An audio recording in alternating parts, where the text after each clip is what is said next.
आओ जो सतगुरां दी पावन पवित्र गुरबाणी सुखमनी साहिब जी दी अपनी लड़ीवार चल रही है विचार। अगे आरंभ करिए। अज आपां 11वीं अष्टपदी दे चौथे पदे दी अत्याचार करन दा उद्यम उपराला कर रहे हैं। अज दे पावन वचनां अंदर धन श्री गुरु अर्जन देव साहिब जी महाराज सानू साडे मूल अकाल पुरख परमात्मा ओहदे नाल प्यार पाउण वास्ते ओहदी शक्ति दा साडे मनां दे अंदर जानकारी दे रहे हैं। पातशाह समझा रहे हैं, खिन मह नीच कीट कौ राज पार ब्रह्म गरीब नवाज, कि जिहड़ा साडा मालिक है पार ब्रह्म परमेश्वर वो गरीबां नूं निवाजण वाला है। पार ब्रह्म गरीब नवाज। खिन में नीच कीट कौ राज। एक खिन जिन्ने समय च जिहड़ा बहुत नीवां इंसान है, जिन्हों आपां कीड़ियां दे बराबर समझदे हां, उन्हां नूं राज भाग दी बख्शिश कर सकदा है, क्योंकि ये उस अकाल पुरख परमात्मा दा बहुत वड्डा बिरद है।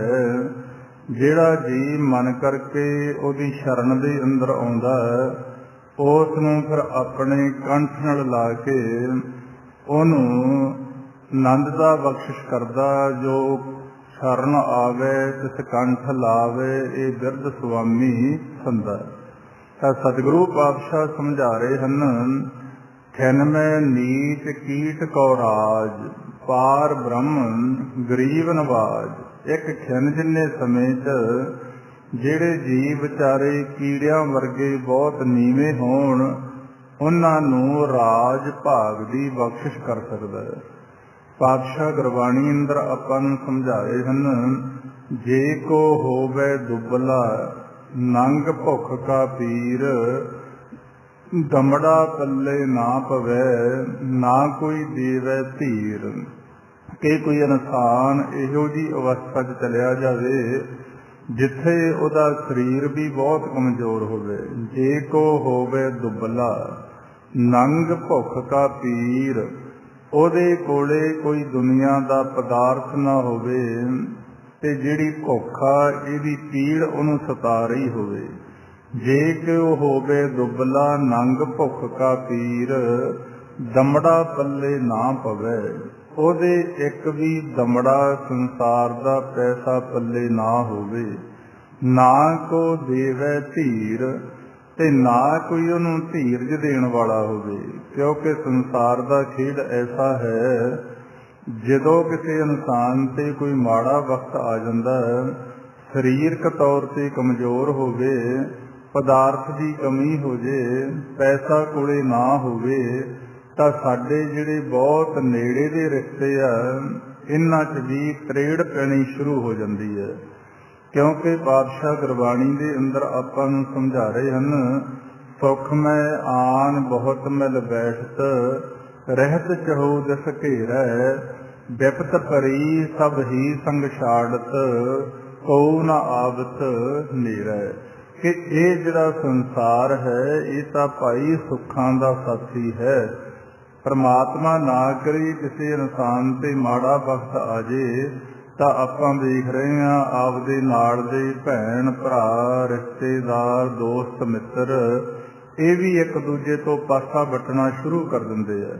ਤਾਂ ਸਤਿਗੁਰੂ ਪਾਤਸ਼ਾਹ ਇੱਥੇ ਸਮਝਾ ਰਹੇ ਆ, ਜੇ ਕੋ ਹੋਵੇ ਦੁਬਲਾ ਨੰਗ ਭੁੱਖ ਕਾ ਪੀਰ, ਦਮੜਾ ਪੱਲੇ ਨਾ ਪਵੇ ਨਾ ਕੋ ਦੇਵੇ ਧੀਰ। ਕੋਈ ਧੀਰਜ ਦੇਣ ਵਾਲਾ ਵੀ ਨਹੀਂ ਆਉਂਦਾ। स्वार्थ सुभाव को ना करे ना किश होवे काज।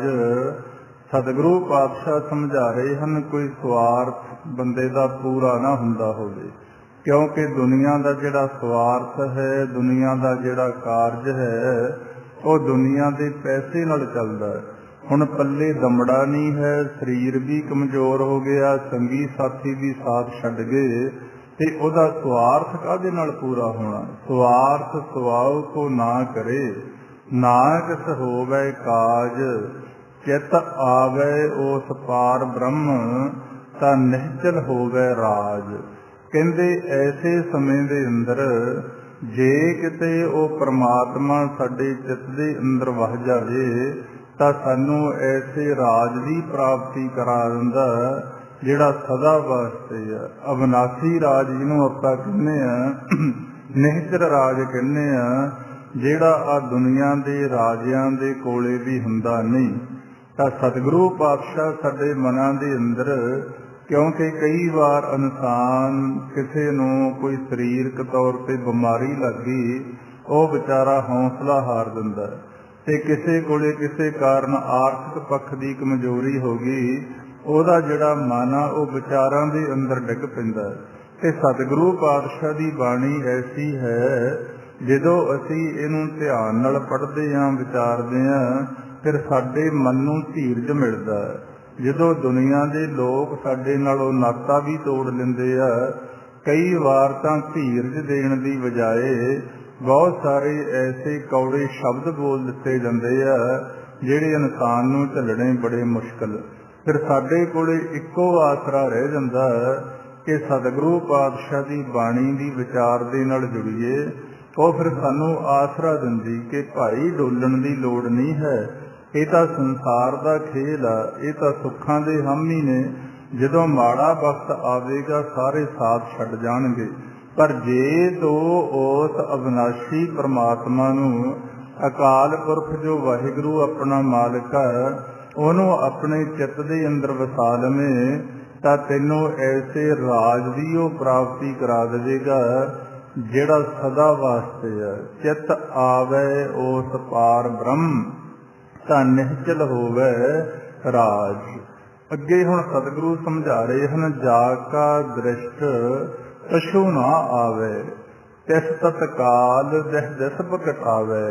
ਕਿ ਜਿਹੜੇ ਇਨਸਾਨ ਨੂੰ ਸੰਸਾਰ ਦੇ ਅੰਦਰ ਕੋਈ ਬਹੁਤਾ ਕੋਈ ਜਾਣਦਾ ਨਾ ਹੋਵੇ, ਉਹ ਮਾਲਕ ਤੇ ਭਰੋਸਾ ਰੱਖੇ, ਐਸੀ ਉਹ ਖੇਲ ਵਰਤਾ ਦਿੰਦਾ। ਕਹਿੰਦੇ ਤਤਕਾਲ, ਬਹੁਤ ਥੋੜੇ ਸਮੇਂ ਦੇ ਅੰਦਰ ਉਹਨੂੰ ਦਸੇ ਦਿਸ਼ਾਵਾਂ ਦੇ ਅੰਦਰ ਪ੍ਰਗਟ ਕਰ ਦਿੰਦਾ। ਜਿਹੜੇ ਜੀਵ ਨੂੰ ਕੋਈ ਜਾਣਦਾ ਹੀ ਨਾ ਹੋਵੇ ਸੰਸਾਰ ਦੇ ਅੰਦਰ, ਜਿਸ ਨੀਚ ਕੋ ਕੋਈ ਨਾ ਜਾਣੈ, ਨਾਮ ਜਪਤ ਉਹ ਚਹੁ ਕੁੰਟ ਮਾਨੈ। ਕਹਿੰਦੇ ਏਡੀ ਮਾੜੀ ਹਾਲਤ ਹੋਵੇ, ਕੋਈ ਬੁਲਾਉਣ ਨੂੰ ਤਿਆਰ ਨਾ ਹੋਵੇ, ਕੋਈ ਜਾਣਦਾ ਨਾ ਹੋਵੇ, ਤੇ ਮਾਲਕ ਦੀ ਨਜ਼ਰ ਹੋਵੇ। ਸਤਿਗੁਰੂ ਪਾਤਸ਼ਾਹ ਸਮਝਾ ਰਹੇ ਹਨ, ਜਾ ਕਾ ਦ੍ਰਿਸ਼ਟ ਕਛੂ ਨਾ ਆਵੇ, ਤਿਸ ਤਤਕਾਲ ਦੇ ਦਿਸ ਪ੍ਰਗਟਾਵੇ। ਉਹਨਾਂ ਨੂੰ ਬਹੁਤ ਥੋੜੇ ਸਮੇਂ ਦੇ ਅੰਦਰ ਦਸੇ ਦਿਸ਼ਾਵਾਂ ਦੇ ਅੰਦਰ ਉਹਨਾਂ ਦੀ ਸ਼ੋਭਾ ਕਰਵਾ ਦਿੰਦਾ। ਜਿਸ ਤਰ੍ਹਾਂ ਆਪਾਂ ਛੇਵੇਂ ਪਾਤਸ਼ਾਹ ਗੁਰੂ ਹਰਗੋਬਿੰਦ ਸਾਹਿਬ ਜੀ ਮਹਾਰਾਜ, ਉਹਨਾਂ ਦਾ ਜਦੋਂ ਆਪਾਂ ਪਾਵਨ ਇਤਿਹਾਸ ਪੜ੍ਹਦੇ ਹਾਂ, ਇਹਦੇ ਨਾਲ ਮਿਲਦਾ ਸਾਨੂੰ ਇੱਕ ਸਿੱਖਿਆ ਮਿਲਦੀ ਹੈ ਕਿ ਜਦੋਂ ਵਿਧੀ ਚੰਦ ਦੂਸਰਾ ਘੋੜਾ ਲਾਹੌਰ ਦੇ ਕਿਲੇ ਚੋਂ ਲੈ ਕੇ ਆਇਆ, ਆਉਣ ਲੱਗਿਆ ਉਹਨਾਂ ਨੂੰ ਆਪਣਾ ਐਡਰੈਸ ਵੀ ਦੇ ਆਇਆ ਕਿ ਮੈਂ ਛੇਵੇਂ ਪਾਤਸ਼ਾਹ ਗੁਰੂ ਹਰਗੋਬਿੰਦ ਸਾਹਿਬ ਮਹਾਰਾਜ ਦਾ ਸਿੱਖ ਹਾਂ, ਸਾਡਾ ਡਰੌਲੀ ਦੀਨੇ ਕਾਂਗੜ ਦੇ ਨੇੜੇ ਡੇਰਾ, ਮੈਂ ਇਹ ਘੋੜਾ ਉੱਥੇ ਲੈ ਕੇ ਚੱਲਿਆ। ਪਹਿਲਾਂ ਮੈਂ ਇੱਕ ਘੋੜਾ ਤੁਹਾਡਾ ਲੈ ਗਿਆ ਸੀਗਾ ਰਾਵੀ ਤੋਂ ਛਾਲ ਮਰਵਾ ਕੇ ਘਾਹੀ ਬਣ ਕੇ, ਹੁਣ ਮੈਂ ਨਜ਼ੂਮੀਏ ਦਾ ਭੇਸ ਧਾਰ ਕੇ ਲੈ ਗਿਆ। ਜੇ ਤੁਹਾਡੇ ਮਨ ਦੇ ਅੰਦਰ ਕੋਈ ਭਰਮ ਹੈ ਤਾਂ ਉੱਥੇ ਆ ਕੇ ਸਾਡੇ ਨਾਲ ਜੰਗ ਕਰ ਲਿਓ। ਇਹ ਗੱਲ ਆ ਕੇ ਸਤਿਗੁਰੂ ਪਾਤਸ਼ਾਹ ਨੂੰ ਵਿਧੀ ਚੰਦ ਨੇ ਸਾਰੀ ਸਮਝਾਤੀ ਤੇ ਸਤਿਗੁਰ ਨੇ ਥਾਪੜਾ ਦਿੱਤਾ ਤੇ ਆਪਦੇ ਸਿੱਖਾਂ ਸੇਵਕਾਂ ਨੂੰ ਬੇਨਤੀ ਕੀਤੀ ਕਿ ਆਪਾਂ ਨੇ ਨਾਲ ਭਾਈ ਹੁਣ ਜੰਗ ਹੋਊਗਾ, ਤਿਆਰੀ ਕਰੋ। ਉਧਰ ਸ਼ਾਹਜਹਾਨ ਨੇ ਆਪਣੇ ਇੱਕ ਕਾਬਲ ਜਰਨੈਲ ਲੱਲਾ ਬੇਗ ਨੂੰ 35,000 ਫੌਜ ਦੇ ਕੇ ਛੇਵੇਂ ਪਾਤਸ਼ਾਹ ਗੁਰੂ ਹਰਗੋਬਿੰਦ ਸਾਹਿਬ ਮਹਾਰਾਜ ਤੇ ਚੜ੍ਹਾਈ ਕਰਵਾਈ। ਤੇ ਜਿੰਨੀ ਜਲਦੀ ਹੋ ਸਕਦਾ ਸ਼ਾਹਜਹਾਨ ਨੇ ਹੁਕਮ ਕੀਤਾ ਲੱਲਾ ਬੇਗ ਨੂੰ ਕਿ ਇਸ ਗੁਰੂ ਹਰਗੋਬਿੰਦ ਸਾਹਿਬ ਨੂੰ ਜਿਉਂਦਾ ਜਾਂ ਮੁਰਦਾ ਕਰਕੇ ਸਾਡੇ ਪੇਸ਼ ਕਰੋ। ਉਹ 35,000 ਫੌਜ ਲੈ ਕੇ ਚੜ੍ਹਿਆ ਆਪਣੇ ਪੁੱਤਰਾਂ ਸਮੇਤ। ਰਸਤੇ ਅੰਦਰ ਆਉਂਦਾ ਉਹਦਾ ਇੱਕ ਸੂਹੀਆ ਸੀ ਜਿਹਦਾ ਨਾਂ ਸੀ ਹਸਨ ਬੇਗ।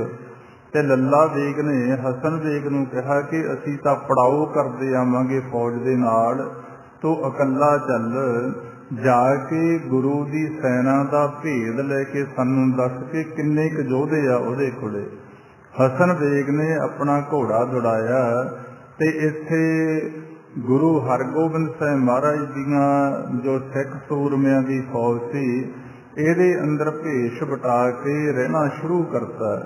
ਇੱਕ ਦੋ ਦਿਨ ਤਾਂ ਬਚਿਆ, ਪਰ ਤੀਸਰੇ ਦਿਨ ਭਾਈ ਵਿਧੀ ਚੰਦ ਹੋਰਾਂ ਨੇ ਪਕੜ ਲਿਆ ਕਿ ਇਹ ਕੋਈ ਸਾਡਾ ਸਿੰਘ ਨਹੀਂ ਹੈ, ਸਿੱਖ ਨਹੀਂ ਹੈ, ਇਹ ਤਾਂ ਕੋਈ ਸੂਹੀਆ। ਫੜ ਕੇ ਗੁਰੂ ਹਰਗੋਬਿੰਦ ਸਾਹਿਬ ਮਹਾਰਾਜ ਦੇ ਪੇਸ਼ ਕਰਤਾ। ਜਦੋਂ ਚਾਰ ਵਿਧੀ ਚੰਦ ਹੋਰਾਂ ਨੇ ਫੜ ਕੇ ਪਹਿਲਾਂ ਮਾਰੇ ਉਹਦੇ ਚਪੇੜਾਂ, ਉਹ ਝੱਟ ਮੰਨ ਗਿਆ ਕਿ ਮੈਨੂੰ ਤਾਂ ਲੱਲਾ ਬੇਗ ਨੇ ਭੇਜਿਆ, ਹਸਨ ਖਾਂ ਮੇਰਾ ਨਾਂ ਆ, ਮੈਂ ਤਾਂ ਜਦੂਸੀ ਕਰਨ ਵਾਸਤੇ ਆਇਆ। ਸਤਿਗੁਰੂ ਪਾਤਸ਼ਾਹ ਦੇ ਪੇਸ਼ ਕੀਤਾ, ਸਾਰੀ ਕਹਾਣੀ ਦਾ ਪਤਾ ਲੱਗਿਆ। ਦਿਆਲੂ ਕਿਰਪਾਲੂ ਹਰਗੋਬਿੰਦ ਸਾਹਿਬ ਮਹਾਰਾਜ ਕਹਿੰਦੇ ਕਿਉਂ ਭਾਈ ਸਾਡੀ ਸੈਨਾ ਦਾ ਲੈ ਲਿਆ ਭੇਤ? ਕਹਿੰਦਾ ਜੀ ਲੈ ਲਿਆ। ਪਾਤਸ਼ਾਹ ਕਹਿੰਦੇ ਭਾਈ ਇਹਨੂੰ ਛੱਡ ਦਿਓ, ਹੁਣ ਜਾ ਕੇ ਦੱਸ ਲੱਲਾ ਬੇਗ ਨੂੰ। ਸਿਆਣੇ ਮੁਖੀ ਸਿੱਖਾਂ ਨੇ ਬੇਨਤੀ ਕੀਤੀ, ਪਾਤਸ਼ਾਹ ਇਹ ਤਾਂ ਬੜਾ ਖਤਰਨਾਕ ਬੰਦਾ, ਆਪਣੀ ਸਾਰੀ ਜਾਣਕਾਰੀ ਲੈ ਕੇ ਲੱਲਾ ਬੇਗ ਨੂੰ ਭੇਜ ਦੇਵੇਗਾ ਤੇ ਆਪਣਾ ਨੁਕਸਾਨ ਨਾ ਹੋ ਜੇ ਜੰਗ 'ਚ। ਗੁਰੂ ਹਰਗੋਬਿੰਦ ਸਾਹਿਬ ਮਹਾਰਾਜ ਕਹਿੰਦੇ ਤੁਸੀਂ ਫਿਕਰ ਨਾ ਕਰੋ, ਇਹ ਤਾਂ ਆਪਣੀ ਮਦਦ ਕਰੇਗਾ, ਇਹਨੂੰ ਤਾਂ ਆਪਾਂ ਕਾਬਲ ਦਾ ਬਾਦਸ਼ਾਹ ਬਣਾਉਣਾ। ਤੇ ਉਹ ਜਦੋਂ ਇੱਥੋਂ ਵਾਪਸ ਜਾ ਕੇ ਲੱਲਾ ਬੇਗ ਕੋਲੇ ਪਹੁੰਚਿਆ, ਉਹਨੇ ਪੁੱਛਿਆ ਜੀ ਕਿੰਨੀ ਕੁ ਫੌਜ ਆ ਗੁਰੂ ਕੋਲੇ? ਉਹਨੇ ਜੋ ਅਸਲੀਅਤ ਸੀ ਦੱਸਤੀ ਕਿ ਗੁਰੂ ਕੋਲੇ ਫੌਜ ਦੀ ਗਿਣਤੀ ਤਾਂ ਭਾਵੇਂ ਆਪਣੇ ਨਾਲੋਂ ਕਾਫੀ ਘੱਟ ਆ, ਆਪਾਂ 35,000 ਲੈ ਕੇ ਚੱਲਦੇ ਆ, ਉਹਨਾਂ ਕੋਲੇ ਤਾਂ 4-5,000 ਦੀ ਵੀ ਗਿਣਤੀ ਆ। ਪਰ ਮੈਂ ਇੱਕ ਗੱਲ ਤੁਹਾਨੂੰ ਦੱਸ ਦਿੰਦਾ, ਲੱਲਾ ਬੇਗ ਜੇ ਚੰਗੀ ਚਾਹੁੰਦਾ ਵਾਪਸ ਮੁੜ ਜਾ, ਜੇ ਮੈਦਾਨੇ ਜੰਗ ਦੇ ਅੰਦਰ ਜਾਵੇਗਾ ਉਹਨਾਂ ਕੋਲੇ ਤਾਂ ਐਸੇ ਸੂਰਵੀਰ ਯੋਧੇ ਨੇ ਜਿਹੜੇ ਆਪਣੇ ਪੈਰ ਨਹੀਂ ਲੱਗਣ ਦੇਣਗੇ। ਜਿੱਥੇ ਉਹਨਾਂ 'ਚ ਸੂਰਮ ਗਤੀ ਆ, ਬਾਜੂ ਵਾਲਾ, ਸਰੀਰਕ ਤੌਰ ਤੇ ਤਕੜੇ ਆ, ਉੱਥੇ ਉਹ ਉਸ ਅਕਾਲ ਪੁਰਖ ਪਰਮਾਤਮਾ ਦੀ ਬੰਦਗੀ ਕਰਨ ਵਾਲੇ ਵੀ ਆ।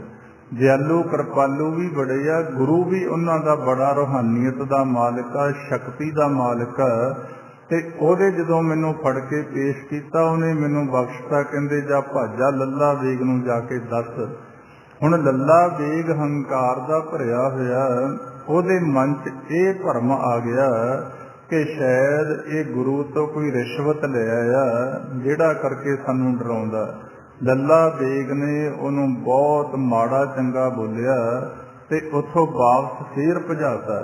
ਉਹ ਹਸਨ ਖਾਂ ਦੁਬਾਰਾ ਫੇਰ ਸਤਿਗੁਰੂ ਦੀ ਜਿੱਥੇ ਟਿਕਾਣਾ ਸੀ, ਕਿਉਂਕਿ ਪਾਤਸ਼ਾਹ ਨੇ ਜਦੋਂ ਇਸ ਗੱਲ ਦਾ ਪਤਾ ਲੱਗਿਆ ਕਾਂਗੜ ਤੋਂ ਨਥਾਣੇ ਦੀ ਢਾਬ ਤੇ ਟਿਕਾਣਾ ਕਰ ਲਿਆ ਸੀ ਕਿ ਜੰਗ ਹੋਣਾ। ਹੁਣ ਉੱਥੇ ਪਹੁੰਚਿਆ, ਆ ਕੇ ਸਾਰੀ ਗੱਲ ਗੁਰੂ ਸਾਹਿਬ ਨੂੰ ਦੱਸੀ। ਕਹਿੰਦੇ ਪਾਤਸ਼ਾਹ ਉਹਨੇ ਤਾਂ ਮੇਰੀ ਬਹੁਤ ਬੇਇੱਜ਼ਤੀ ਕੀਤੀ, ਮੇਰੇ ਹੂਰੇ ਵੀ ਮਾਰੇ ਗਏ, ਮੈਨੂੰ ਅਪਸ਼ਬਦ ਵੀ ਬਹੁਤ ਬੋਲੇ, ਇੱਥੋਂ ਤੱਕ ਬੋਲਦਾ ਕਿ ਤੂੰ ਗੁਰੂ ਤੋਂ ਰਿਸ਼ਵਤ ਲੈ ਕੇ ਆਇਆ ਤਾਂ ਉਹਨਾਂ ਦੀ ਵਡਿਆਈ ਕਰਦਾ। ਤਾਂ ਸਤਿਗੁਰੂ ਪਾਤਸ਼ਾਹ ਹਸਨ ਬੇਗ ਨੂੰ ਕਹਿੰਦੇ, ਹਸਨ ਖਾਂ ਫਿਕਰ ਨਾ ਕਰ, ਸਾਡੇ ਮੁਖ ਚੋਂ ਬਚਨ ਹੋ ਚੁੱਕਿਆ ਕਿ ਤੈਨੂੰ ਕਾਬਲ ਦਾ ਬਾਦਸ਼ਾਹ ਬਣਾਉਣਾ। ਤੇ ਜੰਗ ਹੋਣਾ ਸ਼ੁਰੂ ਹੋਇਆ। 2-3 ਦਿਨ ਜੰਗ ਚੱਲਿਆ। ਮੈਦਾਨੇ ਜੰਗ ਦੇ ਅੰਦਰ ਸਤਿਗੁਰੂ ਗੁਰੂ ਹਰਗੋਬਿੰਦ ਸਾਹਿਬ ਮਹਾਰਾਜ ਦੇ ਸਿੱਖ ਯੋਧਿਆਂ ਨੇ ਬਹੁਤ ਬੁਰੀ ਤਰ੍ਹਾਂ 35,000 ਫੌਜ ਦਾ ਮੁਕਾਬਲਾ ਕਰਕੇ ਉਹਨਾਂ ਨੂੰ ਖਤਮ ਕਰਤਾ। ਲੱਲਾ ਬੇਗ ਨੂੰ ਗੁਰੂ ਹਰਗੋਬਿੰਦ ਸਾਹਿਬ ਮਹਾਰਾਜ ਨੇ ਆਪ ਅਗਲੇ ਜਹਾਨ ਤੋਰਿਆ। ਉਹਦੇ ਪੁੱਤਰਾਂ ਆਦਿਕ ਨੂੰ ਵਿਧੀ ਚੰਦ ਹੋਣਾ ਨੇ ਇਸ ਜਹਾਨ ਤੋਂ ਨਰਕਗਾਮੀ ਕੀਤਾ। ਤੇ ਜਿਹੜੀ 1000-1200 ਫੌਜ ਬਚੀ ਤੇ ਉਹ ਹਸਨ ਖਾਂ ਨੂੰ ਸਤਿਗੁਰੂ ਪਾਤਸ਼ਾਹ ਗੁਰੂ ਹਰਗੋਬਿੰਦ ਸਾਹਿਬ ਮਹਾਰਾਜ ਜਦੋਂ ਉਹਨੇ ਆ ਕੇ ਬੇਨਤੀ ਕੀਤੀ ਕਿ ਉਹਨੇ ਹੀ ਦੱਸਿਆ ਸੀ ਹਸਨ ਖਾਂ ਨੇ ਗੁਰੂ ਹਰਗੋਬਿੰਦ ਸਾਹਿਬ ਮਹਾਰਾਜ ਨੂੰ ਕਿ ਜੀ ਹੋਰ ਸਾਹਮਣੇ ਜਿਹੜਾ ਆ ਰਿਹਾ ਉਹ ਲੱਲਾ ਬੇਗ, ਤਾਂ ਸਤਿਗੁਰੂ ਪਾਤਸ਼ਾਹ ਨੇ ਉਹਦਾ ਖਾਤਮਾ ਕੀਤਾ। ਗੁਰੂ ਹਰਗੋਬਿੰਦ ਸਾਹਿਬ ਮਹਾਰਾਜ ਕਹਿਣ ਲੱਗੇ, ਹਸਨ ਖਾਂ ਜਿਹੜੀ ਬਾਕੀ ਦੀ ਫੌਜ ਬਚੀ ਆ ਜੰਗਲਾਂ 'ਚ ਲੁਕ ਗਈ, ਇਹਨੂੰ ਇਕੱਠੀ ਕਰਕੇ ਸ਼ਾਹਜਹਾਨ ਕੋਲੇ ਜਾ। ਉਹ ਵਾਪਸ ਗਿਆ, ਜਾ ਕੇ ਸਾਰੀ ਕਹਾਣੀ ਦੱਸੀ ਕਿ ਲੱਲਾ ਬੇਗ ਦੀ ਨੀਤੀ ਨਹੀਂ ਸੀ ਠੀਕ, ਠੰਡ ਦਾ ਮੌਸਮ ਸੀ, ਉਹ ਸਿੱਖ ਯੋਧਿਆਂ ਕੋਲੇ ਤਾਂ ਅੰਗੀਠੀਆਂ ਚੱਲਦੀਆਂ ਸੀ, ਉਹਨਾਂ ਨੇ ਨੀਤੀ ਮਾੜੀ ਹੋਣ ਕਰਕੇ, ਲੱਲਾ ਬੇਗ ਨੀਤੀ ਹੋਣ ਕਰਕੇ ਆਪਣੀ ਫੌਜ ਦਾ ਬਹੁਤ ਨੁਕਸਾਨ ਹੋਇਆ ਤੇ ਆ ਮਸਾਂ ਅਸੀਂ 1000-1200 ਸਿਪਾਹੀ ਲੈ ਕੇ ਵਾਪਸ ਭੱਜ ਕੇ ਬਚੇ ਆ। ਸ਼ਾਹਜਹਾਨ ਨੇ ਇਸੇ ਖੁਸ਼ੀ ਦੇ ਅੰਦਰ ਆ ਕੇ ਤੇ ਉਹ ਹਸਨ ਖਾਂ ਨੂੰ ਲੱਲਾ ਬੇਗ ਦੀ ਜਗ੍ਹਾ ਤੇ ਕਾਬਲ ਦਾ ਜਿਹੜਾ ਬਾਦਸ਼ਾਹ ਸੌਂਪ ਦਿੱਤਾ, ਸੂਬਾ ਸੌਂਪਤਾ। ਕਹਿਣ ਤੋਂ ਭਾਵ ਸਤਿਗੁਰੂ ਪਾਤਸ਼ਾਹ ਧੰਨ ਸ੍ਰੀ ਗੁਰੂ ਗ੍ਰੰਥ ਸਾਹਿਬ ਦੀ ਬਾਣੀ ਦੇ ਅੰਦਰ ਆਪਾਂ ਨੂੰ ਸਮਝਾ ਰਹੇ ਆ, ਜਾ ਕਾ ਦ੍ਰਿਸ਼ਟ ਕਛੂ ਨਾ ਆਵੇ, ਤਿਸ ਤਤਕਾਲ ਜੈ ਜਿਸਪ ਕਸਾਵੇ। ਜਿਹੜੇ ਹਸਨ ਖਾਂ ਨੂੰ ਲੱਲਾ ਬੇਗ ਹੁਣੀ ਬਹੁਤ ਕਮਜ਼ੋਰ ਇਨਸਾਨ ਸਮਝਦੇ ਸੀ ਕਿ ਇਹ ਤਾਂ ਬਕਾਊ ਹੋ ਗਿਆ, ਗੁਰੂ ਦੀਆਂ ਫੌਜਾਂ ਨਾਲ ਰਲ ਗਿਆ, ਤੇ ਉਹ ਸਤਿਗੁਰੂ ਪਾਤਸ਼ਾਹ ਦੀ ਸ਼ਰਨ 'ਚ ਆ ਕੇ ਖੁਸ਼ੀ ਪ੍ਰਾਪਤ ਕੀਤੀ ਅਤੇ ਕਾਬਲ ਦਾ ਸੂਬਾ ਬਣ ਕੇ ਬੈਠ ਗਿਆ। ਇੱਥੇ ਹੁਣ ਸਤਿਗੁਰੂ ਪਾਤਸ਼ਾਹ ਸਾਨੂੰ ਸਮਝਾ ਰਹੇ ਆ ਕਿ ਜਿਸ ਨੀਚ ਕੋ ਕੋਈ ਨਾ ਜਾਣੈ, ਨਾਮ ਜਪਤ ਉਹ ਚੌਂ ਕੁੰਟ ਮਾਨੈ। ਇਨਸਾਨ ਦੇ ਇੰਨੇ ਨੀਵੇਂ ਕਰਮ ਹੋ ਜਾਣ ਕਿ ਦੁਨੀਆ 'ਚ ਉਹਨੂੰ ਕੋਈ ਬੁਲਾਉਣ ਨੂੰ ਵੀ ਤਿਆਰ ਨਾ ਹੋਵੇ, ਉਹਦੀ ਸੰਸਾਰ ਦੇ ਅੰਦਰ ਕੋਈ ਇੱਜ਼ਤ ਨਾ ਹੋਵੇ। ਜੇ ਸੰਗਤ ਦੇ ਵਿੱਚ ਆ ਕੇ ਉਸ ਉੱਚੇ ਪਰਮਾਤਮਾ ਦੇ ਨਾਮ ਦੇ ਨਾਲ ਜੁੜਨਾ ਸ਼ੁਰੂ ਕਰ ਦੇਵੇ, ਵੱਡਾ ਸਾਹਿਬ ਉੱਚਾ ਥਾਓ, ਉੱਚੇ ਉੱਪਰ ਉੱਚਾ ਨਾਓ, ਤਾਂ ਸਤਿਗੁਰੂ ਪਾਤਸ਼ਾਹ ਸਮਝਾ ਰਹੇ ਆ ਦਸਾਂ ਦਿਸ਼ਾਵਾਂ ਦੇ ਅੰਦਰ ਉਹਦੀ ਪਾਤਸ਼ਾਹ ਜੈ ਜੈਕਾਰ ਕਰਵਾ ਦਿੰਦੇ ਆ। ਜਾ ਕੋ ਆਪਣੀ ਕਰੈ ਬਖਸ਼ੀਸ, ਤਾ ਕਾ ਲੇਖਾ ਨਾ ਗਨੈ ਜਗਦੀਸ਼। ਜਿਹੜੇ ਇਨਸਾਨ ਦੇ ਉੱਪਰ ਮਾਲਕ ਖੁਸ਼ ਹੋ ਕੇ ਬਖਸ਼ਿਸ਼ ਭਰਿਆ ਆਪਣਾ ਹੱਥ ਰੱਖ ਦੇਵੇ, ਉਹਦਾ ਫਿਰ ਕੋਈ ਲੇਖਾ ਨਹੀਂ ਕਰ ਸਕਦਾ। ਕਿਉਂਕਿ ਜਿੰਨਾ ਚਿਰ ਅਸੀਂ ਆਪਦੀ ਸਿਆਣਪ ਨਾਲ ਜੀਵਨ ਬਤੀਤ ਕਰਦੇ ਹਾਂ ਤਾਂ ਪਾਤਸ਼ਾਹ ਸਾਨੂੰ ਸਮਝਾ ਰਹੇ ਹਨ, ਲੇਖੈ ਕਤੇ ਨਾ ਛੂਟੀਐ, ਖਿਨ ਖਿਨ ਭੋਲਨਹਾਰ। ਜੇ ਸਾਡਾ ਪਰਮਾਤਮਾ ਲੇਖਾ ਕਰਨਾ ਸ਼ੁਰੂ ਕਰ ਦੇਵੇ ਤਾਂ ਕੋਈ ਵੀ ਜੀਵ ਉਸ ਪਰਮਾਤਮਾ ਦੀ ਦਰਗਾਹ ਦੇ ਅੰਦਰ, ਉਹਦੇ ਦਰਬਾਰ ਦੇ ਅੰਦਰ ਬਖਸ਼ਿਆ ਨਹੀਂ ਜਾਵੇਗਾ, ਕਿਉਂਕਿ ਸਾਰਿਆਂ ਦੇ ਅੰਦਰ ਬਹੁਤ ਵੱਡੀਆਂ ਗਲਤੀਆਂ ਨੇ। ਇਹ ਤਾਂ ਜਿਹੜਾ ਮਾਲਕ ਦਿਆਲੂ ਕਿਰਪਾਲੂ ਆ, ਜਦੋਂ ਉਹ ਆਪਣੀ ਕੀਤੀ ਹੋਈ ਸੇਵਾ, ਆਪਣੇ ਕੀਤੇ ਹੋਏ ਸਿਮਰਨ, ਆਪਣੇ ਕੀਤੇ ਹੋਏ ਧਰਮ ਦੇ ਜਿਹੜੇ ਕਰਮ ਉਹਨੂੰ ਭਾ ਜਾਂਦੇ ਆ, ਉਹ ਫਿਰ ਬਖਸ਼ਿਸ਼ ਭਰਿਆ ਹੱਥ ਸਾਡੇ ਸਿਰ ਦੇ ਉੱਪਰ ਰੱਖਦਾ। ਜਿਹਦੇ ਸਿਰ ਦੇ ਉੱਪਰ ਮਾਲਕ ਆਪਣਾ ਬਖਸ਼ ਭਰਿਆ ਹੱਥ ਰੱਖ ਦੇਵੇ, ਉਹਦਾ ਲੇਖਾ ਫਿਰ ਕਿਹਨੇ ਕਰਨਾ। ਜਾ ਕੋ ਆਪਣੀ ਕਰੈ ਬਖਸ਼ੀਸ, ਤਾ ਕਾ ਲੇਖਾ ਨਾ ਗਨੈ ਜਗਦੀਸ਼। ਜੀਓ ਪਿੰਡ ਸਭ ਤਿਸ ਕੀ ਰਾਸ, ਘਟ ਘਟ ਪੂਰਨ ਬ੍ਰਹਮ ਪ੍ਰਗਾਸ਼। ਹੁਣ ਜਦੋਂ ਸਾਡੇ ਮਾਲਕ ਦੇ, ਸਾਡੇ ਇਹ ਮਨ ਦੇ ਅੰਦਰ ਇੱਥੋਂ ਤੱਕ ਆਪਣਾ ਤਿਆਗ ਬਣ ਜਾਂਦਾ, ਸਾਡੀ ਜਿਹੜੀ ਮੇਰ ਆ, ਬੇਨਤੀ ਪਹਿਲਾਂ ਤਾਂ ਆਪਣੀ ਸੰਸਾਰ ਦੇ ਅੰਦਰ ਆ ਕੇ ਆ ਜਿਹੜੇ ਸਾਡੇ ਕੋਲੇ ਨਿੱਜੀ ਪਦਾਰਥ ਆ, ਇਹਨਾਂ ਤੋਂ ਸਾਡਾ ਧਿਆਨ ਨਹੀਂ ਪਿੱਛੇ ਹਟਦਾ। ਮੇਰੀਆਂ ਜ਼ਮੀਨਾਂ, ਮੇਰੇ ਘਰ ਤੇ ਮੇਰੀਆਂ ਆਹ ਧਨ ਪਦਾਰਥ, ਮੇਰੇ ਧੀਆਂ, ਮੇਰੇ ਪੁੱਤਰ, ਜੋ ਵੀ ਹੈ, ਇਹਨਾਂ ਦੇ ਨਾਲ ਸਾਡਾ ਬਹੁਤ ਮੋਹ ਪੈ ਜਾਂਦਾ ਹੈ। ਕਿਉਂਕਿ ਅਗਿਆਨਤਾ ਦੇ ਹਨੇਰੇ 'ਚ ਜਿੰਨਾ ਚਿਰ ਜੀਵ ਚੱਲ ਰਿਹਾ, ਉਨਾ ਚਿਰ ਇਹ ਮੋਹ ਦੀ ਜਿਹੜੀ ਤੰਦੀ ਹੈ ਸਾਡੀ ਟੁੱਟਦੀ ਨਹੀਂ। ਭਾਵੇਂ ਅਸੀਂ ਕਈ ਵਾਰ ਆਪਦੇ ਮੁਖ ਤੋਂ ਇਹ ਗੱਲਾਂ ਤਾਂ ਕਰ ਦਿੰਦੇ ਹਾਂ ਕਿ ਇੱਥੇ ਰਹਿਣ ਵਾਲਾ ਕੋਈ ਨਹੀਂ ਜੀ, ਇਹ ਚੀਜ਼ਾਂ ਕਿਸੇ ਦੇ ਸਾਥ ਨਹੀਂ ਜਾਂਦੀਆਂ, ਪਰ ਅੰਦਰੋਂ ਸਾਡੇ ਮਨ ਦੇ ਅੰਦਰ ਇੱਕ ਗੰਢ ਵੱਜੀ ਪਈ ਆ ਮੋਹ ਦੀ। ਚਾਹੇ ਉਹ ਸਾਡੀਆਂ ਜਾਇਦਾਦਾਂ ਹੋਣ, ਚਾਹੇ ਸਾਡੇ ਘਰ-ਬਾਰ ਹੋਣ, ਚਾਹੇ ਸਾਡੀਆਂ ਧੀਆਂ ਪੁੱਤਰ, ਜੋ ਵੀ ਹੈ। ਤੇ ਪਾਤਸ਼ਾਹ ਸਾਨੂੰ ਹਰ ਰੋਜ਼ ਇਹ ਸਮਝਾਉਂਦੇ ਆ ਕਿ ਅੰਦਰੋਂ ਜਨ ਕਾ ਮੋਹ ਟੁੱਟਾ तिनका शब्द सच्चै सवारिया। इन्हां चीज़ां दा असी अंदरों मोह तोड़ना हुंदा। मोह साडा तां टुटेगा किसी साधन दे नाल।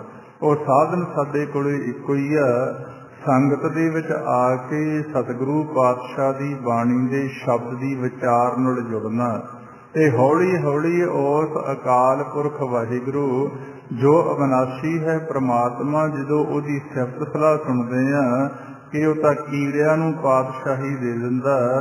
ਇੱਕ ਨਿਮਕ ਦੇ ਅੰਦਰ ਤਤਕਾਲ ਜਿੰਨੇ ਸਮੇਂ ਦੇ ਅੰਦਰ ਜਿਹਨੂੰ ਇਨਸਾਨ ਨੂੰ ਕੋਈ ਜਾਣਦਾ ਵੀ ਨਹੀਂ, ਉਹਦਾ ਦਸਾਂ ਦਿਸ਼ਾਵਾਂ ਦੇ ਅੰਦਰ ਨਾਂ ਰੋਸ਼ਨ ਕਰ ਦਿੰਦਾ। ਤੇ ਹੌਲੀ ਹੌਲੀ ਸਾਡਾ ਪਿਆਰ ਫਿਰ ਪਰਮਾਤਮਾ ਵਾਲੇ ਪਾਸੇ ਨੂੰ ਪੈਂਦਾ। ਹੌਲੀ ਹੌਲੀ ਸੰਗਤ ਕਰਦਿਆਂ ਕਰਦਿਆਂ ਸਾਡਾ ਧਿਆਨ ਇੱਥੇ ਕੁ ਪਰਪੱਕ ਹੋ ਜੇ ਕਿ ਬਾਕੀ ਗੱਲਾਂ ਤਾਂ ਦੂਰ ਦੀਆਂ ਨੇ, ਚਾਹੇ ਜ਼ਮੀਨਾਂ ਨੇ, ਘਰ ਪਰਿਵਾਰ ਨੇ, ਧੀਆਂ ਪੁੱਤਰ ਨੇ, ਹੋਰ ਪਦਾਰਥ ਨੇ, ਇਹ ਤਾਂ ਸਾਡੇ ਕਿੱਥੇ ਆ। ਸਾਡੇ ਕੋਲੇ ਤਾਂ ਆ ਜਿਹੜਾ ਸਰੀਰ ਹੈ ਇਹ ਵੀ ਪ੍ਰਮਾਤਮਾ ਦੀ ਪੂੰਜੀ ਹੈ। ਤਾਂ ਸਤਿਗੁਰੂ ਪਾਤਸ਼ਾਹ ਸਮਝਾ ਰਹੇ ਆ, ਜੀਓ ਪਿੰਡ ਸਭ ਤਿਸ ਕੀ ਰਾਸ। ਜਦੋਂ ਸਾਡੇ ਮਨ ਨੂੰ ਇੱਥੋਂ ਤੱਕ ਸੋਝੀ ਆ ਜਾਂਦੀ ਹੈ ਕਿ ਆ ਜਿਹੜਾ ਸਰੀਰ ਰੂਪੀ ਪਿੰਡ ਆ ਇਹ ਵੀ ਪ੍ਰਮਾਤਮਾ ਦਾ ਹੀ ਦਿੱਤਾ ਹੋਇਆ। ਇਹ ਸਰੀਰ ਦੇ ਅੰਦਰ ਜਿਹੜੀ ਆ ਜੋਤ ਹੈ ਉਹ ਵੀ ਉਸ ਮਾਲਿਕ ਦੀ ਅੰਸ਼ ਹੀ ਹੈ। ਸਰੀਰ ਵੀ ਪ੍ਰਮਾਤਮਾ ਦਾ ਤੇ ਇਹਦੇ ਅੰਦਰ ਜਿਹੜੀ ਅੰਸ਼ ਹੈ, ਜੋਤ ਹੈ ਮਨ ਦੀ, ਉਹ ਵੀ ਪ੍ਰਮਾਤਮਾ ਦਾ। ਫਿਰ ਸਾਡਾ ਇਹਦੇ 'ਚ ਕੀ ਹੈ? ਇੱਥੇ ਪਾਤਸ਼ਾਹ ਫਿਰ ਸਮਝਾ ਰਹੇ ਆ, ਮੇਰਾ ਮੁਝ ਮੇਂ ਕਿਛ ਨਹੀਂ, ਜੋ ਕਿਛ ਹੈ ਸੋ ਤੇਰਾ, ਤੇਰਾ ਤੁਝ ਕੋ ਸੌਂਪ ਤੇ ਕਿਆ ਲੱਗੈ ਮੇਰਾ। ਜਦੋਂ ਕਿਸੇ ਇਨਸਾਨ ਤੇ ਮਾਲਕ ਬਖਸ਼ਿਸ਼ ਭਰਿਆ ਆਪਣਾ ਹੱਥ ਧਰਦਾ, ਸਾਡੇ ਮਨ ਨੂੰ ਇਹ ਸੋਝੀ ਆਉਂਦੀ ਆ ਕਿ ਸਾਡਾ ਇੱਥੇ ਕੀ ਆ। ਇਹ ਸਾਡਾ ਸਰੀਰ ਵੀ ਮਾਲਕ ਦਾ ਦਿੱਤਾ, ਜੀਓ ਪਾਏ ਪਿੰਡ ਜਨ ਸਾਜਿਆ, ਦਿੱਤਾ ਪਹਿਨਣ ਖਾਣ, ਆਪਣੇ ਦਾਸ ਕੀ ਆਪ ਪੈਜ ਰਾਖੀ, ਨਾਨਕ ਸਦ ਕੁਰਬਾਨ। ਕਿ ਉਹ ਮਾਲਿਕ ਨੇ ਸਰੀਰ ਵੀ ਦਿੱਤਾ, ਇਹਦੇ ਅੰਦਰ ਜੀਵ ਆਤਮਾ ਪਾਤੀ, ਜੀਓ ਪਾਏ ਪਿੰਡ ਜਨ ਸਾਜਿਆ, ਦਿੱਤਾ ਪਹਿਨਣ ਖਾਣ। ਜੋ ਅਸੀਂ ਪਹਿਨਦੇ ਹਾਂ, ਜੋ ਖਾਂਦੇ ਹਾਂ, ਮਾਲਕ ਦੇ ਰਿਹਾ। ਆਪਣੇ ਦਾਸ ਕੀ ਆਪ ਪੈਜ ਰਾਖੀ, ਨਾਨਕ ਸਦ ਕੁਰਬਾਨ। ਉਹ ਆਪਣੇ ਦਾਸਾਂ ਦੀ ਆਪ ਪੈਜ ਰੱਖਦਾ। ਐਸੇ ਮਾਲਕ ਤੋਂ ਪਾਤਸ਼ਾਹ ਕਹਿੰਦੇ ਸਦਾ ਕੁਰਬਾਨ ਕੁਰਬਾਨ ਜਾਣਾ ਚਾਹੀਦਾ। ਇੱਥੇ ਹੁਣ ਸਤਿਗੁਰੂ ਪਾਤਸ਼ਾਹ ਸਮਝਾ ਰਹੇ ਹਨ, ਜੀਓ ਪਿੰਡ ਸਭ ਤਿਸ ਕੀ ਰਾਸ, ਘਟ ਘਟ ਪੂਰਨ ਬ੍ਰਹਮ ਪ੍ਰਗਾਸ਼। ਜਿੱਥੇ ਉਹ ਮਾਲਿਕ ਨੇ ਸਾਨੂੰ ਇਹ ਸਰੀਰ ਦਿੱਤਾ, ਸਰੀਰ ਦੇ ਅੰਦਰ ਸਾਡੇ ਇਹ ਮਨ ਨੂੰ ਭੇਜਿਆ ਹੋਇਆ ਤੇ ਆਪ ਵੀ ਹਰੇਕ ਸਰੀਰ ਦੇ ਅੰਦਰ ਘਟ ਘਟ ਪੂਰਨ ਬ੍ਰਹਮ ਪ੍ਰਗਾਸ਼। ਹਰੇਕ ਸਰੀਰ ਦੇ ਅੰਦਰ ਉਹ ਬ੍ਰਹਮ ਜਿਹੜਾ ਸਾਡਾ ਮੂਲ ਹੈ ਉਹਦਾ ਪ੍ਰਕਾਸ਼ ਹੈ। ਬਸ ਇਹੀ ਬੁਝਾਰਤ ਬੁੱਝਣ ਵਾਸਤੇ ਆਪਾਂ ਨੂੰ ਗੁਰਬਾਣੀ ਅੰਦਰ ਗਿਆਨ ਦਿੱਤਾ ਕਿ ਜਿਹੜੇ ਸਰੀਰ ਦੇ ਅੰਦਰ ਤੁਸੀਂ ਰਹਿ ਰਹੇ ਹੋ, ਇਹ ਇੱਕ ਬਹੁਤ ਵੱਡੀ ਨਗਰੀ ਆ। ਇਸ ਨਗਰੀ ਦੇ ਤੁਸੀਂ ਰਾਜੇ ਹੋ। ਕਾਇਆ ਨਗਰੀ ਇਹ ਮਨ ਰਾਜਾ, ਪੰਚ ਬਸੇ ਵਿਚਾਰੀ, ਸ਼ਬਦ ਰਵੇ ਆਸਣ ਕਰ ਰਾਜਾ, ਅਦਲ ਕਰੇ ਗੁਣ ਕਾਰੀ। ਕਿ ਇਹ ਸਰੀਰ ਦੇ ਅੰਦਰ ਤੁਸੀਂ ਇਕੱਲੇ ਨਹੀਂ ਰਹਿ ਰਹੇ, ਤੁਹਾਡੀ ਆਤਮਾ ਹੈ, ਤੁਹਾਡਾ ਪ੍ਰਮਾਤਮਾ ਹੈ।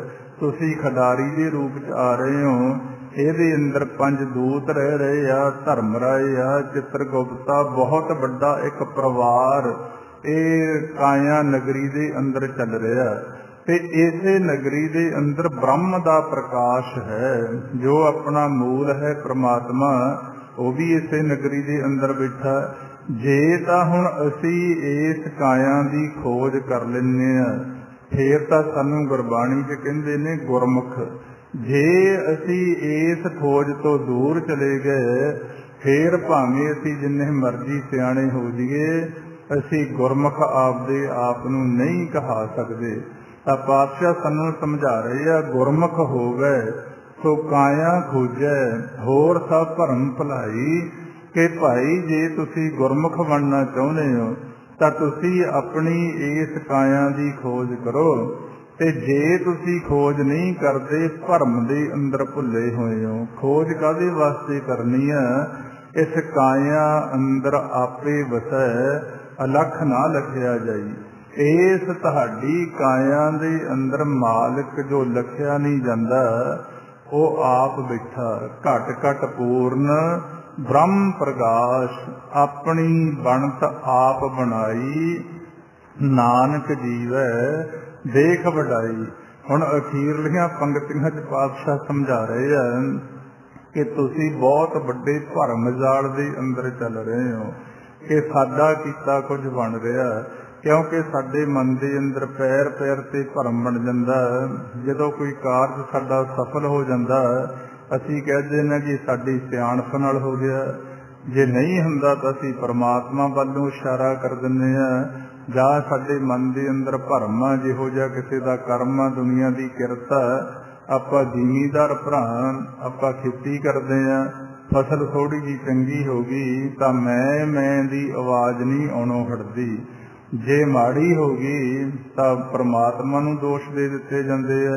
ਤਾਂ ਸਤਿਗੁਰੂ ਪਾਤਸ਼ਾਹ ਆਪਾਂ ਨੂੰ ਸਮਝਾ ਰਹੇ ਆ ਕਿ ਤੁਸੀਂ ਕਰੋਗੇ ਕੀ? ਆਪਾਂ ਨੇੜੇ ਹੀ ਪ੍ਰੈਕਟੀਕਲ ਕਰ ਲਓ। ਇੱਕੇ ਖੇਤ ਦੇ ਅੰਦਰ ਬੀਜੀ ਹੋਈ ਫਸਲ, ਇੱਕੋ ਜਿਹਾ ਅਸੀਂ ਪਾਣੀ ਲਾਉਂਦੇ, ਇੱਕੋ ਜਿਹਾ ਉਹਨੂੰ ਖਾਦ ਆਦਿਕ ਦਿੰਦੇ, ਦਵਾਈਆਂ ਪਾਉਂਦੇ, ਕਈ ਬੂਟੇ ਬੜੇ ਵਧੀਆ ਹੋ ਜਾਂਦੇ ਆ ਤੇ ਕਈਆਂ ਨੂੰ ਬਈ ਉੱਥੇ ਸਿੱਟਾ ਹੀ ਨਹੀਂ ਆਉਂਦਾ। ਉੱਥੇ ਫਿਰ ਕੀ ਕਰੇਗਾ ਇਨਸਾਨ? ਤਾਂ ਸਤਿਗੁਰੂ ਪਾਤਸ਼ਾਹ ਸਮਝਾ ਰਹੇ ਆ ਕਿ ਭਾਈ ਇਹ ਤਾਂ ਸਾਰਾ ਮਾਲਕ ਦਾ ਖੇਡ ਆ। ਆਪਣੀ ਬਣਤ ਆਪ ਬਣਾਈ। ਇਹ ਸਰੀਰ ਵੀ ਤੁਹਾਡੇ ਆਪ ਪੈਦਾ ਕੀਤੇ ਆ, ਸਾਰੀ ਸ੍ਰਿਸ਼ਟੀ ਵੀ ਆਪ ਬਣਾਈ ਆ। ਜਿੰਨੀ ਆ ਰਚਨਾ ਸੰਸਾਰ ਦੀ ਵੇਖ ਰਹੇ ਹੋ, ਉਹਨੇ ਆਪ ਦੇ ਵਿੱਚੋਂ ਪੈਦਾ ਕੀਤੀ ਹੈ। ਨਾਨਕ ਜੀਵੈ ਦੇਖ ਵਡਾਈ। ਸਤਿਗੁਰੂ ਪਾਤਸ਼ਾਹ ਸਮਝਾ ਰਹੇ ਆ, ਇਹ ਨਾਨਕ ਉਹ ਮਾਲਕ ਆਪ ਦੀ ਵਡਿਆਈ ਨੂੰ ਵੇਖ ਕੇ ਖੁਸ਼ ਹੁੰਦਾ। ਤੇ ਸਾਨੂੰ ਇਹ ਸਮਝਾਇਆ ਗਿਆ ਕਿ ਤੁਸੀਂ ਭਾਈ ਉਸ ਮਾਲਕ ਦੀ ਇਸ ਰਚਨਾ ਨੂੰ ਵੇਖ ਵੇਖ ਕੇ ਉਹਦੀ ਵਡਿਆਈ ਕਰਿਆ ਕਰੋ ਕਿ ਇਹ ਪ੍ਰਮਾਤਮਾ ਧਨ ਹੈ ਤੂੰ। ਪਰ ਪਤਾ ਉਦੋਂ ਲੱਗਦਾ ਹੁਣ ਆਪਣੇ ਕੋਲੇ ਸਰੀਰ ਹੀ ਆਪਣਾ, ਇਹਦਾ ਕੋਈ ਅੰਗ ਨੁਕਸਾਨਿਆ ਜਾਵੇ, ਜਿੰਨੇ ਮਰਜ਼ੀ ਦੁਨੀਆ ਦੇ ਪਦਾਰਥ ਪੈਸਾ ਹੋਵੇ, ਸਾਨੂੰ ਉਹ ਜਿਹਾ ਦੁਬਾਰੇ ਕੋਈ ਅੰਗ ਨਸੀਬ ਹੋਵੇਗਾ ਨਹੀਂ। ਇਸੇ ਤਰ੍ਹਾਂ ਸਾਡੇ ਜੀਵਨ ਦੀ ਖੇਡ ਚੱਲਦੀ ਹੈ। ਸਵਾਸਾਂ ਦੀ ਪੂੰਜੀ ਹੈ ਜਿਹਦੀ ਅਸੀਂ ਕਦਰ ਨਹੀਂ ਕਰ ਰਹੇ, ਜਿਹਦੀ ਅਸੀਂ ਕੀਮਤ ਨਹੀਂ ਜਾਣਦੇ। ਪਰ ਜਦੋਂ ਸਵਾਸ ਖਤਮ ਹੋ ਜਾਂਦੇ ਆ, ਭਾਵੇਂ ਸਾਰੇ ਸੰਸਾਰ ਦਾ ਮਾਇਆ ਪਦਾਰਥ ਇੱਕ ਪਾਸੇ ਰੱਖ ਦਿਓ ਕਿ ਸਾਨੂੰ ਇੱਕ ਦੋ ਸਵਾਸ ਕੋਈ ਦਵਾ ਦੇਵੇ ਤਾਂ ਮਿਲਦੇ ਨਹੀਂ। ਤਾਂ ਇਸੇ ਕਰਕੇ ਪਾਤਸ਼ਾਹ ਸਾਨੂੰ ਸਮਝਾ ਰਹੇ ਆ, ਬਹੁਤ ਵੱਡੀ ਪੂੰਜੀ ਆ ਤੁਹਾਡੇ ਕੋਲੇ ਭਾਈ ਸਵਾਸਾਂ ਦੀ, ਜਿਹਦੇ ਨਾਲ ਤੁਹਾਡੇ ਇਹ ਜੀਵਨ ਹੈ। ਹਮ ਆਦਮੀ ਹਾਂ ਇੱਕਦਮੀ, ਮੋਹਲਤ ਮੋਹਤ ਨਾ ਜਾਣਾ, ਨਾਨਕ ਬਿਨ ਬੈ ਤਿਸੈ ਸਰੇਬੋ, ਜਾ ਕੇ ਜੀ ਪ੍ਰਾਣਾ। ਕਿ ਇਹ ਮਾਲਕ ਦੀ ਦਿੱਤੀ ਹੋਈ ਸਵਾਸਾਂ ਦੀ ਪੂੰਜੀ ਦੀ ਸੰਭਾਲ ਕਰਿਆ ਕਰੋ। ਇਹ ਸਵਾਸਾਂ ਦੀ ਪੂੰਜੀ ਦੀ ਸੰਭਾਲ ਕਰਨ ਲਈ ਤੁਹਾਨੂੰ ਉਸ ਮਾਲਕ ਦੀ ਬੰਦਗੀ ਸਿਮਰਨ ਕਰਨਾ ਪੈਣਾ, ਉਹਦੀ ਵਡਿਆਈ ਕਰਨੀ ਪੈਣੀ ਆ, ਉਹਦੀ ਜਾਚ ਸਵਾਸ ਲੈਣੇ ਪੈਣੇ ਆ। ਜੇ ਇਹ ਕਰਮ ਅਸੀਂ ਕਰਦੇ ਹਾਂ ਤਾਂ ਸਾਡਾ ਸੰਸਾਰ 'ਚ ਆਇਆ ਹੋਇਆ ਸਫਲ ਹੋ ਜਾਂਦਾ ਹੈ। ਜੇ ਅਸੀਂ ਇਹ ਕਰਮ ਨਹੀਂ ਕਰਦੇ ਤਾਂ ਫੈਸਲੇ ਨੇ ਗੁਰਬਾਣੀ 'ਚ ਗੁਰ ਕੀ ਮਤ ਤੂੰ ਜਿਹੇ ਇਆਨੇ, ਭਗਤ ਬਿਨਾ ਬਹੁ ਡੂਬੇ ਸਿਆਣੇ। ਕਿ ਭਾਈ ਗੁਰੂ ਦੀ ਮੱਤ ਲੈ ਕੇ ਚੱਲ। ਉਸ ਪਰਮਾਤਮਾ ਦੀ ਭਗਤੀ ਤੋਂ ਬਗੈਰ ਆਪਦੇ ਆਪ ਨੂੰ ਸਿਆਣੇ ਕਹਾਉਣ ਵਾਲੇ ਬਹੁਤ ਇਨਸਾਨ ਇਸ ਭਵ ਸਾਗਰ 'ਚ ਡੁੱਬ ਗਏ। ਉਸ ਪਰਮਾਤਮਾ ਦੀ ਯਾਦ ਮਨ ਦੇ ਅੰਦਰ ਵਸਾਓ। ਖਿਨ ਮੈਂ ਨੀਤ ਕੀਟ ਕੋ ਰਾਜ, ਪਾਰ ਬ੍ਰਹਮ ਗਰੀਬ ਨਵਾਜ। ਜਿਹੜਾ ਇੱਕ ਖਿਨ ਦੇ ਅੰਦਰ ਕੀੜਿਆਂ ਨੂੰ ਰਾਜ ਦੇ ਸਕਦਾ ਤੇ ਗਰੀਬਾਂ ਨੂੰ ਨਵਾਜਣ ਵਾਲਾ।